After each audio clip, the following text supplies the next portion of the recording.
Selamat siang mahasiswa-mahasiswa Prodi HKI semester 2. Bagaimana kabarnya? Baik ya. Alhamdulillah, bersyukur kepada Allah. Pada hari ini kita diberikan nikmat umur, nikmat sehat, sehingga kita dapat melanjutkan perkuliahan kita sebagaimana mestinya. Hari ini kita memasuki pertemuan ke-7 yang dimana pada minggu lalu kita sudah membahas materi-materi yang berkaitan dengan arah kiblat. Kita sudah membahas tentang dalil dasar hukum, bagaimana pentingnya arah kiblat. Kita sudah membahas koordinat, cara menentukan nilai lintang dan bujur. Nah, maka hari ini kita akan melanjutkan materi kita. Sebelum saya tadi mata kuliah ini ya, mata kuliah waris ya. Oke, kita move on dulu dari mata kuliah waris dan kita masuk kepada mata kuliah ilmu semuanya. Bapak harap teman-teman lebih fokus lagi. Bapak tahu dari waris itu sudah cukup membuat pusing, tapi ilmu falak ini jangan dianggap pusing. Kita enjoy saja, kita jadikan perkuliahan kita ini menarik ya. Oke. Sebelum kita masuk kepada materi, Bapak akan membacakan absensi dulu. Hidayatul Mubarakah. Ya, sehat ya Hidayatul. Sudah mempelajari materi yang lalu. Oke, jangan sampai lupa ya. Akmal Al-Farisi. Oke, Akmal, gimana kabarnya? Alhamdulillah baik. Baik ya. Oke, Akmal, kemarin kita sudah mempelajari tentang utara sejati dan utara magnetik ya. Akmal, coba jelaskan manakah yang paling tepat untuk digunakan dalam pengukuran arah kiblat?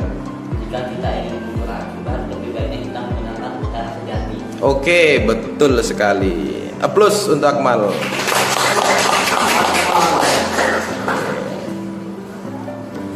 Baik, kita akan masuk kepada materi perkuliahan pada hari ini. Baik, sebelum kita mulai perkuliahan pada siang hari ini, kita perlu mengulas sedikit terkait materi kita pada minggu lalu. Jadi kita sudah belajar bagaimana utara sejati dan utara magnetik, ya, bagaimana pentingnya dalam penentuan arah kiblat.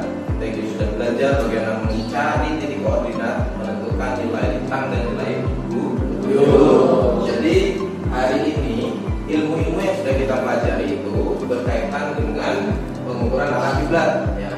Ya, seperti nilai azimut matahari, apa itu azimut kiblat yang sudah kita pelajari kemarin, itu sangat penting dalam pelajaran atau materi pada hari ini. Oke, kita masuk ke dalam materi pengukuran arah kiblat.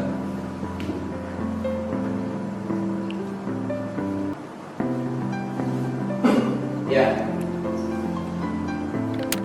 dalam mengukur arah kiblat itu banyak sekali metodenya. Ada metode yang simpel, sederhana, metode yang agak rumit, dan metode yang lumayan sulit. Nah, pada hari ini Bapak akan mengajak teman-teman untuk mengukur kiblat dengan cara yang sederhana, tetapi dengan baik dan benar. Karena dalam menentukan arah kiblat itu kan banyak metodenya. Ini saya bagi menjadi 3 kategori. Ada yang pengukurannya itu sederhana, murah, tapi belum tentu benar. Itu menggunakan kompas. Kompas itu, ya, kompas itu harganya murah. Kemudian cara mengukur kiblatnya ya tinggal diarahkan, kita cari arah barat, terus kita potong sedikit ke arah utara, ya, jadi 24 derajat ke arah utara, itu sudah arah kiblat. Tapi kompas itu menggunakan apa? Utara magnetik. Dengan utara magnetik yang sifatnya itu berubah-ubah, maka dalam menentukan arah kiblat itu tidak tepat. Apalagi apalagi kalau pakai kompas untuk mengukur arah kiblat musola atau masjid. Jangan deh ya, jangan.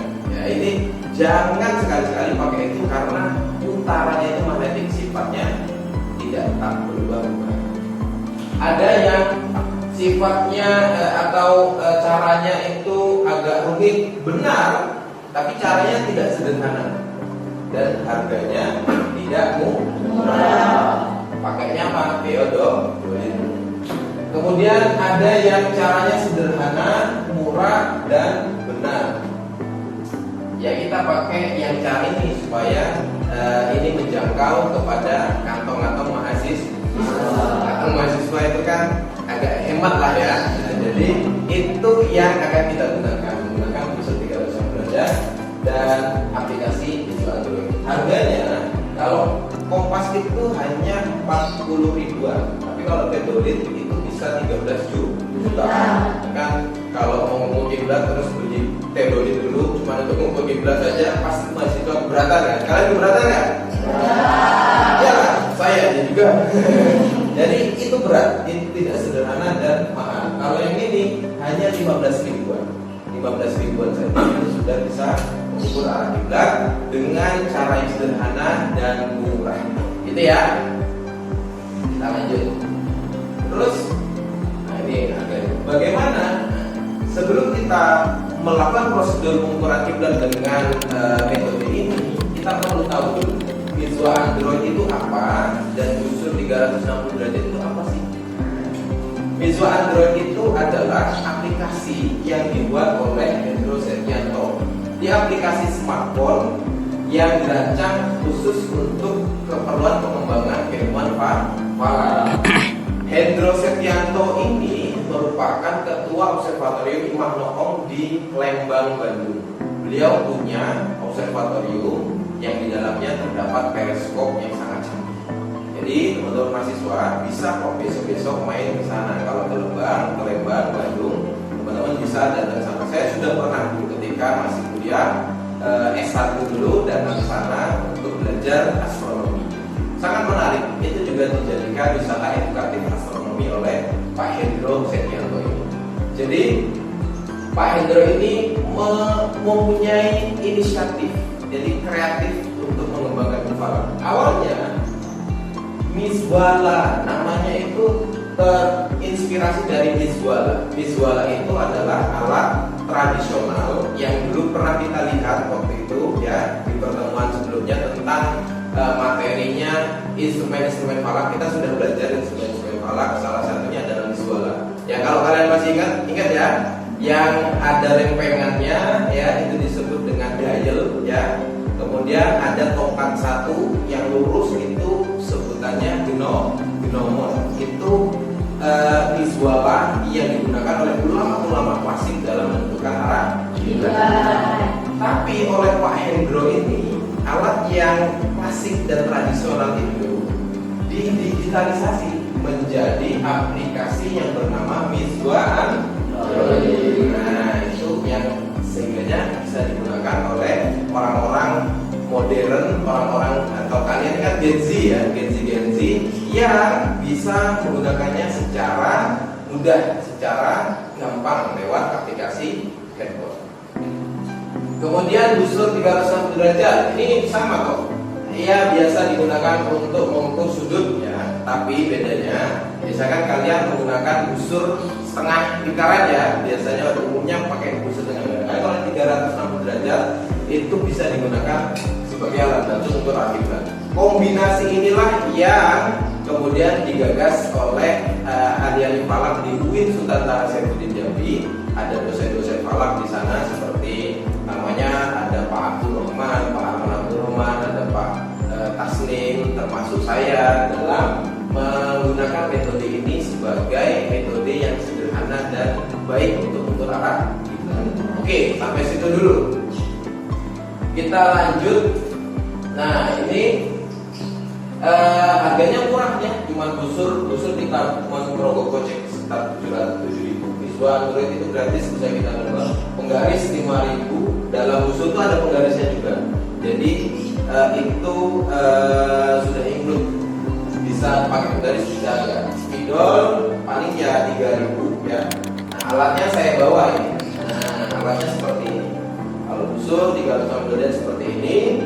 Spidol kita butuh spidol yang kecil saya seperti ini. Harganya murah, ini saya beli di Tokopedia harganya 2.500. Ini beli di Shopee harganya 7.000. Jadi ini sangat murah sekali kalau dibanding Theodore yang 13 juta. Ya. Oke. Baik, kita lanjutkan dalam materi ini ada prosedur pengukuran kiblat dengan metode yang sederhana dan murah. Bagaimana? Pertama, lakukan pengukuran kiblat pagi atau sore. Kenapa kok pagi atau sore? Karena bayangan yang dihasilkan oleh benda yang disinari oleh matahari itu lebih panjang, jadi kita lebih jelas melihat. Kalau siang hari, matahari berada pada tengah-tengah ini ya. Kalau di tengah-tengah itu kalau menyinari bayangan, menyinari benda, bayangannya kan tidak terlihat jelas karena tepat di tengah-tengah atau pendek bayangannya itu sangat sulit untuk diukur. Nah, jadi siang, pagi atau sore. Kemudian yang kedua, pastikan GPS Android pada handphone masing-masing itu aktif karena GPS itu sangat menentukan keakuratan data yang kita dapatkan. Kita terakhir mengaktifkan misalkan di daerah Riau misalkan, tapi kita baru mengukur kiblatnya di daerah Jambi. Terus di Jambi lupa kalau mengaktifkan GPS. Itu akan sangat berpengaruh karena datanya tidak tepat, tidak akurat. Yang ketiga, lakukan pada lokasi yang datar. Nah, jadi kita cari lokasi yang datar, kemudian cari benda atau tiang yang tegak lurus, bisa memanfaatkan jendela, ya jendela atau tiang rumah yang tegak lurus ya. Karena kita akan mendapatkan bayangan, dari benda-benda tegak lurus.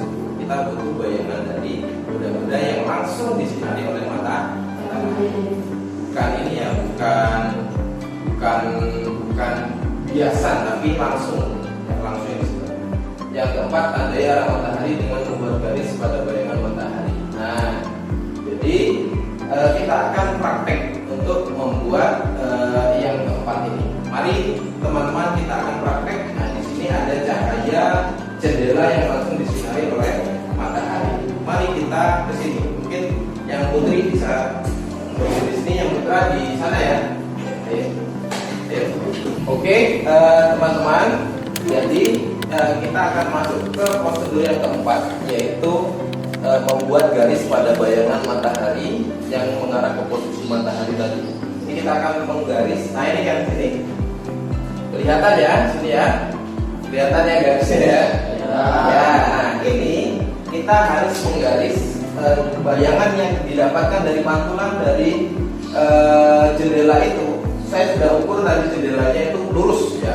Jendela sudah lurus. Sekarang kita mendapatkan cahaya matahari dari situ. Nah, kita garis ya, yang keempat itu membuat garis pada bayangan matahari yang menyinari benda tegak lurus tadi. Nah, ini langsung kita garis straight. Nah, bersamaan dengan menggaris ini ya, bersamaan dengan menggaris ini kita harus men-screenshot aplikasi Nizzo Android. Jadi harus dibuka ya, sudah kita screenshot. Nah, ini jadi ini adalah aplikasi Nizzo Android yang sudah kita screenshot datanya. Ini ada datanya di sini. Ada data azimut dan data azimut matahari dan azimut kiblat. Oke, kita sudah dari sini. Lalu langkah yang kelima adalah mencatat data azimut matahari dan azimut kiblat. Ayo kita catat dulu. Azimut mataharinya adalah 295 derajat. Azimut kiblatnya adalah 294 derajat. Nah, itu kita catat. Oke, sudah catat semua ya? Oke. Kemudian langkah selanjutnya adalah menentukan titik tengah. Nah, dari garis yang sudah kita buat tadi, kita buat titik tengahnya Kemudian cari azimut mataharinya supaya satu garis dengan menghubungkan garis lurus ini dengan azimut matahari dengan titik tengah tadi. Nah, titik tengahnya kita tandai dulu. Nilai azimut mataharinya berapa tadi? 295. Arahnya ke matahari ya, 295. Nah, 295. Kita tambahin. Kalau kurang dirasa kurang panjang garisnya, tambahin lagi. 295. Nah, ini. Nah, setelah sampai 295, nah ini kan antara 295 dan garis tengah itu kan sudah menyatu ya, lurus ya. Ini jangan digerak-gerakkan lagi, tidak boleh digerakkan lagi, harus. Kemudian baru kita cari azimut kiblatnya. Tadi berapa azimut kiblatnya? 294 derajat. Nah, tinggal dicari di mana 294. Oh, ternyata 294. Oh, di sini. Nah, sini kan? Sini kan? Coba sini lihat. Nah, sampai sini lihat sampai. Nih, ini kan 290, 291, 292, 293, 294. Di sini ya. Betul ya? Nah, ini 294. Kemudian kita hubungkan ya. Yang tidak kelihatan boleh dilihat sini, yang tidak kelihatan. Kelihatan semua? Nah, ini. Jadi kita hubungkan garisnya, kita garis tengah tadi ke 296. Ini sudah ketemu, inilah arah kiblat. Betul nggak kiblat kita ke sana? Agak miring ke kiri, betul kan? Nah, kita sudah mendapatkan kiblat yang bisa dipertanggungjawabkan keilmuan. Tepuk tangan untuk kita semua.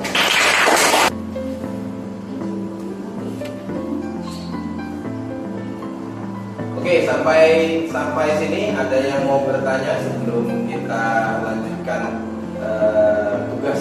Ada tugas tentunya untuk kelompok masing-masing sehingga nanti memperdalam keilmuan dari pengukuran arah kiblat hari ini. Oke, teman-teman, di sini ada yang mau ditanyakan, silakan. Oke, Aksa, silakan.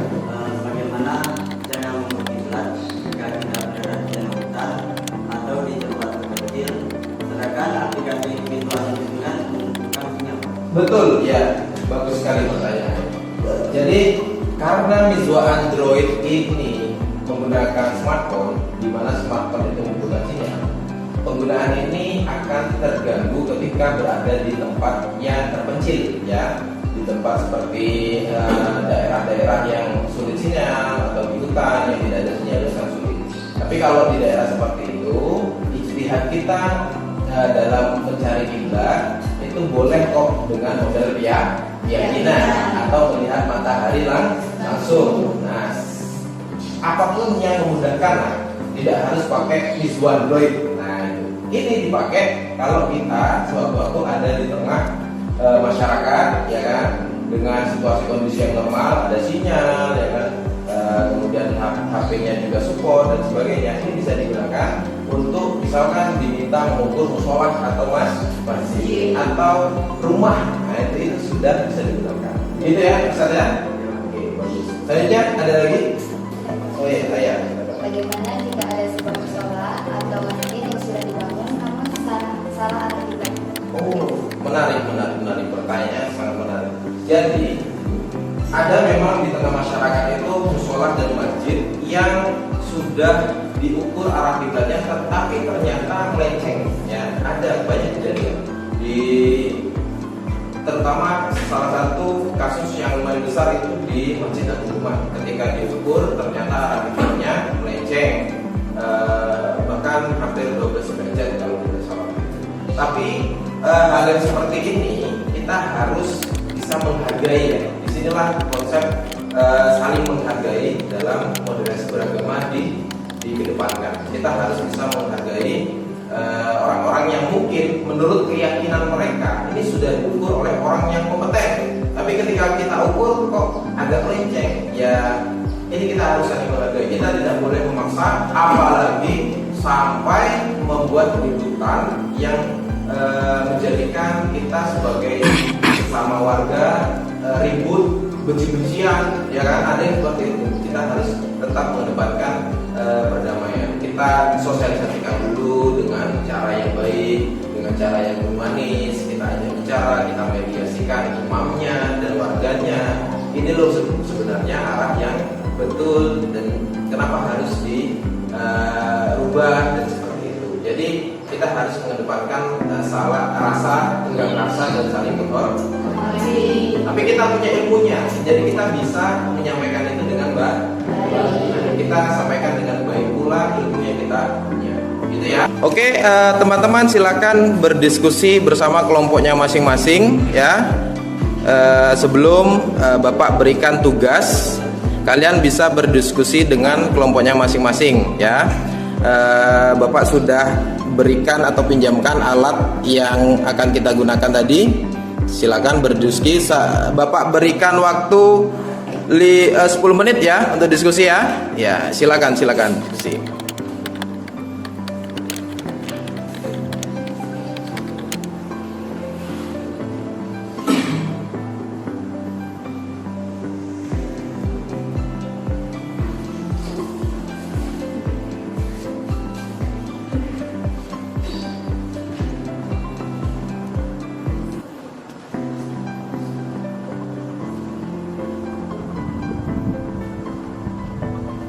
Oke, jadi teman-teman mahasiswa, kesimpulannya dalam mengukur arah kiblat itu mudah ya. Jadi ada yang alat-alat yang memang bisa didapatkan dengan mudah seperti pusat derajat dan aplikasi tujuan tadi.